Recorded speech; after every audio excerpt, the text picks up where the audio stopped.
ಮನ್ಮಥನೇ? ಹೌದು ಜನನಿ. ಬಾ ಮನಸ್ಸಿಗ, ಹೆದರಬೇಡ, ಸ್ಥಿರವಾಗಿ ಮುಂದುವರಿ. ನನ್ನನ್ನು ಕಂಡಾಗ ಹಿಗ್ಗುತ್ತಿದ್ದ ನನ್ನ ಪತಿ ಕಣ್ಮುಚ್ಚಿ ಕುಳಿತಿರುವರು. ಅವರು ಕಣ್ತೆರೆಯುವಂತೆ ನನಗೊಂದು ಉಪಕಾರ ಮಾಡು. ಲೋಕದ ಪರಾಶಕ್ತಿಗೆ ಈ ಮನ್ಮಥನ ಉಪಕಾರವು ಸುಲಭ ಸಾಧ್ಯವಾದ ಸಂಗತಿಯಾಗಿರುವುದು. ಸುಲಭವಲ್ಲ ಮಾನವ ಸುತ. ಪರಾಶಿವನು ಮಹಾ ತಪಸ್ಸಿನಲ್ಲಿ ಕುಳಿತಿರುವನು. ನಿನ್ನ ಧನುರ್ಬಾಣಗಳನ್ನು ಪ್ರಯೋಗಿಸು. ಈ ಪರಾಶಕ್ತಿಯ ಮನಸ್ಸನ್ನು ಶಾಂತಿ ಮಾಡು. ನಿನ್ನ ಈ ಕುಂದು ಕೊರತೆಗಳಿಗೆ ಈ ಭವಾನಿಯೇ ಕಾರಣಗಳು. ಕಠಿಣವಾದ ಪರಮೇಶ್ವರನನ್ನು ನನ್ನ ಹೂಬಾಣಗಳಿಂದ ಹೊಡೆಯುತ್ತದೆ. ಅದೊಂದು ದುರ್ಭೇದ್ಯವಾದ ಆಗಲಿ ಮರೆಯಾಗವಾಗಿ ಈ ಭಯಂಕರ ದೃಶ್ಯವನ್ನು ಪರಾಶಕ್ತಿಯು ನೋಡಬಾರದು. ಕಾರ್ಯಸಿದ್ಧಿಯಾಗು ಮನ್ಮಥ.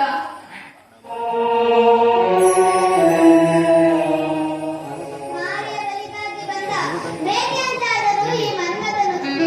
ಆಗಲಿ ದೇವತೆಗಳ ಪರೋಪಕಾರಕ್ಕೆ ಮೀಸಲಾಯಿತು. ಅಲ್ಲದೆ ಪರಾಶಕ್ತಿಯ ಪುಣ್ಯ ಫಲಕ್ಕೆ ವಸ್ತುವಾಯಿತು. ಪರಮೇಶ್ವರ, ನನ್ನ ಹೂ ಬಾಣದ ಮೊಗ್ಗುಗಳು ಹರಳಲಿ.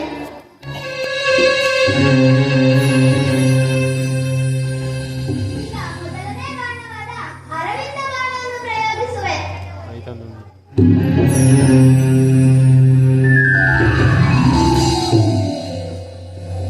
ಇದು ಪ್ರಯೋಜನವಿಲ್ಲ. ಈಗ ಎರಡನೇ ಬಾಣವಾದ ಅಶೋಕ ಬಾಣವನ್ನು ಪ್ರಯೋಗಿಸುವೆ.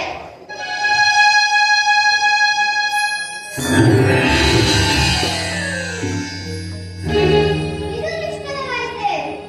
ಇರಲಿ. ಈಗ ಮೂರನೇ ಬಾಣವಾದ ಅಚ್ಯುತ ಬಾಣವನ್ನು ಪ್ರಯೋಗಿಸುವೆ.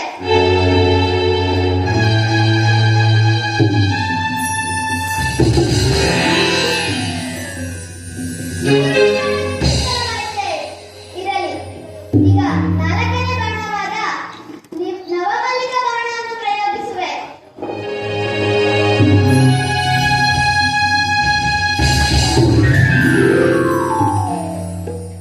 ಇದು ನಿಷ್ಫಲವಾಯಿತೆ. ಇರಲಿ. ಈಗ ಕೊನೆಯ ಬಾಣವಾದ ನೀಲೋತ್ಪಲ ಬಾಣವನ್ನು ಪ್ರಯೋಗಿಸುವೆ.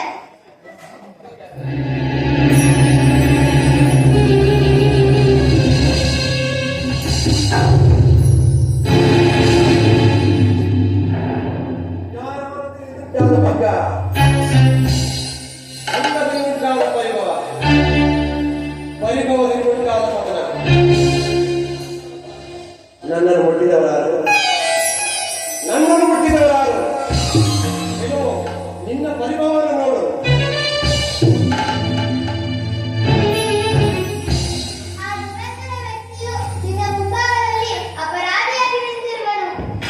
ಓ, ಅವನೇ ಪಂಚಬಾಣದ ಮನ್ಮಥನು, ದಿಗ್ದರ್ಶಕ, ನನ್ನ ಆತ್ಮಜ್ಞಾನ ಎದುರಿಸಿದ ದ್ರೋಹಿ. ನಿನ್ನ ಪಂಚಬಾಣಗಳು ನೀನು ಏನೋ ಒಳ್ಳುಗುಡುವುದು. ಪರಮಾತ್ಮ, ದಯಮಾಡಿ ಈ ಮನ್ಮಥನ ಅಪರಾಧವನ್ನು ಮನ್ನಿಸು. ಪ್ರಾಯಶ್ಚಿತ್ತವನ್ನು ಉಂಟು ಮಾಡು. ಪ್ರಾಯಶ್ಚಿತ್ತ, ಪ್ರಾಯಶ್ಚಿತ್ತ.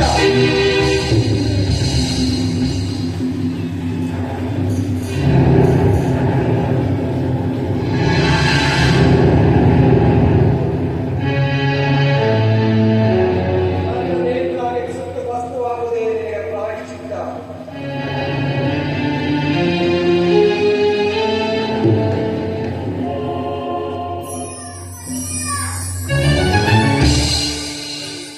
ಅಯ್ಯೋ, ನನ್ನ ಪತಿಯು ಭಸ್ಮವಾದನೆ. ನನ್ನ ಪತಿಯ ಮರಣಕ್ಕೆ ನೀನೇ ಕಾರಣನು. ಚಂದ್ರಜೆ, ನಾನು ಕಾರಣದಂತೆ ಯಾರನ್ನು ಕೊಲ್ಲುವುದಿಲ್ಲ. ನನ್ನ ಪುರುಷನು ನಿನ್ನ ವಿವಾಹಕ್ಕಾಗಿ ನಿನ್ನನ್ನು ಎಚ್ಚರಿಸಿದನು. ಇರಬಹುದು. ಅದು ಉಪಕಾರವಲ್ಲವೇ?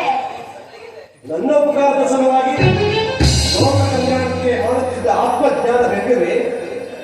ದೇವ, ಏನೇ ಆಗಲಿ ನನ್ನ ಪತಿಯನ್ನು ಕರುಣಿಸಿ ಕಾಪಾಡಬೇಕೆಂದು ಬೇಡುವೆ.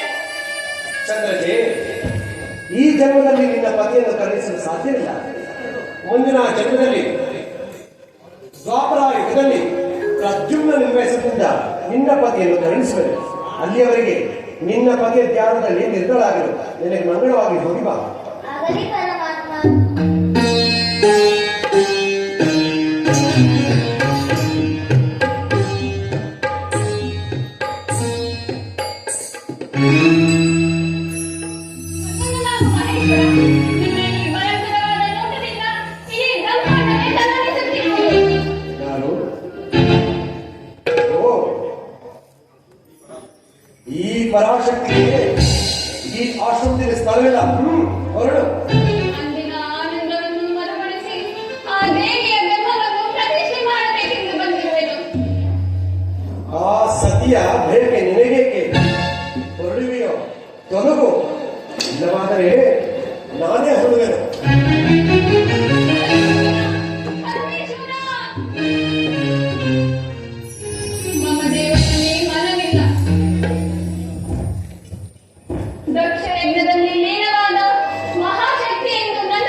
ಅವನು ತಾನಾಗಿಯೇ ಇಲ್ಲಿಗೆ ಬರುವಂತೆ ಮಾಡುವೆನು.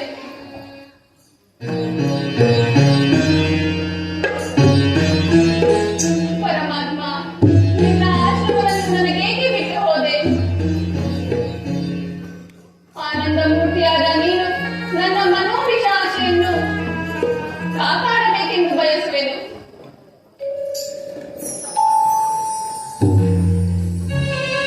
ಅದು ಯಾರು ಸನ್ಯಾಸಿಯು ಕಾಷಾಯ ವಸ್ತ್ರಧಾರಿಯಾಗಿ ಇತ್ತಲೇ ಬರುತ್ತಿರುವರಲ್ಲ?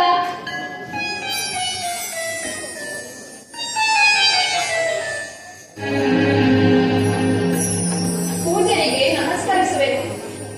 ಓಂ ಶ್ರೀ. ನೀನಾರು ಸತಿ ಸರ್ವಮಂಗಳಿ ಅಂತ ಮಂಗಳಕರವಾದ ನಿನಗೆ ಈ ಅರಣ್ಯವಾಸದಲ್ಲಿ ಮನವೇಕೆ ತಾಯಿ? ಮಹೇಶ್ವರನಲ್ಲಿ ಮನ ಮಾಡಿ ಮನೆ ಮನೆಗಳನ್ನು ತ್ಯಜಿಸಿ ಬಂದಿದ್ದೆ. ಬಂದರೆ ಪರಶಿವನು ಬಯಲಾದನು. ಭಯದಲ್ಲಿ ಬಾಯಿಟ್ಟರೆ ಬರುವನಾದೆನ್ನು ಮಹಾದೇವನು. ಬಾ ಎಂದರೆ ಬರುವನು, ಬರಬೇಡ ಎಂದರೆ ಹೋಗುವನು. ಬಾಯಿ ತುಂಬ ಹೊಗಳಿ ಕರೆದರೆ ನನ್ನೆಯ ಮೇಲೆ ಬರುವನು. ಬಯಲಲ್ಲಿ ವಾಸಿಸುವ ಆ ಪರಶಿವನ ವಿಚಾರವು ಬಲ್ಲದವನಿಗಲ್ಲದೆ ಒಳದವನಿಗೆ ತಿಳಿಯದು. ಆ ಪರಶಿವನನ್ನು ಹಿಂದೆ ಎಲ್ಲಾದರೂ ನೋಡಿರುವೆಯಾ? ನೋಡುವುದೇ ನಾಗಭೂಷಣನು, ಗಜಚರ್ಮಾಂಬರನು, ನಂದಿ ವಾಹನನು, ರುದ್ರಾಕ್ಷಿಮಾಲಧಾರನು, ತ್ರಿಶೂಲಧಾರಿಯು, ವಿಭೂತಿ ಬಂದರನು, ನೀಲಕಂಠನು ಆದ ಆ ನಿರಾಮಯ ಮೂರ್ತಿಯೇ ಆ ಪರಶಿವನು. ಅವನೇ ನನ್ನ ಪತಿ. ಛೇ, ನಿನಗೆ ವಿವೇಕವಿಲ್ಲ ರಾಣಿ. ರೂಪವಿಲ್ಲದೆ ರೂಪವ್ಯಕ್ತಿ ರೂಪಕಾರವಾದ ಮಹಾದೇವನನ್ನು ಬಲಿಸುವ ನೀನೋರ್ವ ಹುಚ್ಚಿ. ಸದಾಶಿವನಂತೆ ವೇಷವನ್ನು ಧರಿಸಿ ಸದಾಶಿವನ ನೆಲೆಯನ್ನು ಬಲ್ಲದ ಸನ್ಯಾಸಿಯು ನೀನೊಬ್ಬ ಹುಚ್ಚ. ನಿನಗೆ ವಿವೇಕವಿಲ್ಲ ರಾಣಿ. ಬಂಡೆಗಳ ಹಿಂಭಾಗವೇ ಮನೆ, ಸಣ್ಣ ಸಣ್ಣ ಕಾಯಿಗಳೇ ಸುವರ್ಣಮಾಲೆ, ಕೊಳಕು ನಾರುವ ಚರ್ಮವೇ ಪರಮೇಶ್ವರನ ಉಡುಗೆ, ಸುವಾಸನೆಯ ದ್ರವ್ಯವೇ ಅವನ ಮೈಗೆಲ್ಲ ಬಳಿದುಕೊಳ್ಳುವ ಬೋಧಿ, ನಡೆಯಲಾರದ ಆ ಬಡಜೋಗಿಯು ಕೈಯಲ್ಲಿ ಒಂದು ಕಬ್ಬಿಣದ ಸಲಾಕೆಯನ್ನು ಹಿಡಿದು ಹೆಂಡತಿಗೆ ಹೆದರಿಕೊಂಡು ತಲೆಯ ಮೇಲೆ ಒತ್ತುಕೊಂಡು ಎಲ್ಲೆಲ್ಲೂ ಅಲೆದಾಡುವ ಆ ಪರಶಿವನು ನಿನಗೆ ಪತಿಯೇ? ಧಿಕ್ಕಾರ ಸನ್ಯಾಸಿ! ಯಾವ ಶಿವ ಎಂಬ ಎರಡು ಅಕ್ಷರಗಳು ಮರಣ ಕಾಲದಲ್ಲಿ ಯಮಗಾಮಿಯನ್ನು ತಪ್ಪಿಸುತ್ತವೆ. ಅಂತಹ ಶಿವನಿಂದೆಯನ್ನು ಮಾಡುವ ಸನ್ಯಾಸಿಗೆ ಧಿಕ್ಕಾರ.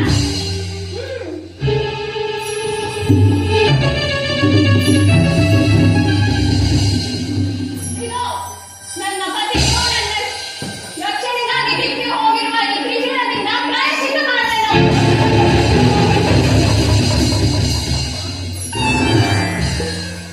ನಿಧಾನಿಸು. ಇನ್ನು ಪತಿ ನಿಧಾನಿಸಿಬಿಟ್ಟು ನನ್ನ ಮೇಲೆ ಶುರು ಹಿಡಿದಿದೆಯಾ? ಶುರು ಕೆಳಗಿಳಿಸು. ಆ ವೃದ್ಧ ವೇಷದಲ್ಲಿ ಬಂದಿದ್ದು ನಾನೇ. ನೀವೇ ನನ್ನ ಅಪರಾಧವನ್ನು ಕ್ಷಮಿಸಿ. ಲೋಕದ ಮಾನವೀಯರಲ್ಲ ನಿನ್ನಂತಾದ್ರೆ ಪುರುಷರ ಪಾಡೇನು? ಇಲ್ಲಿ ಆಶ್ರಮದಲ್ಲಿ ಇಟ್ಕೊಂಡು ಮಂಗಳ.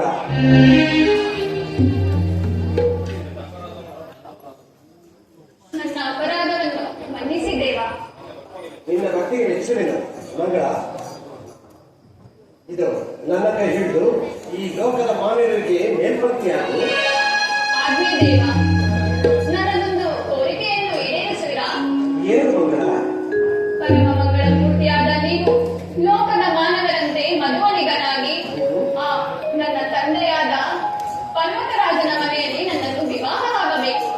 ಇದರಿಂದ ಗಿರಿಜಾ ಕಲ್ಯಾಣವೆಂಬ ಹೆಸರು ಮೂಲೋಕದಲ್ಲಿ ಅಚಂದ್ರಾರ್ಥವಾಗಿ ಬೆಳಗಿ ನನ್ನ ಅಚಂದ್ರಾರ್ಥವಾಗಿ ಬೆಳಗಬೇಕೆಂಬುದೇ ನನ್ನ ಮನೋಭಿಲಾಷೆ. ಮಂಗಳ, ನಿಮ್ಮ ತಂದೆಯಾದ ಗಿರಿರಾಜ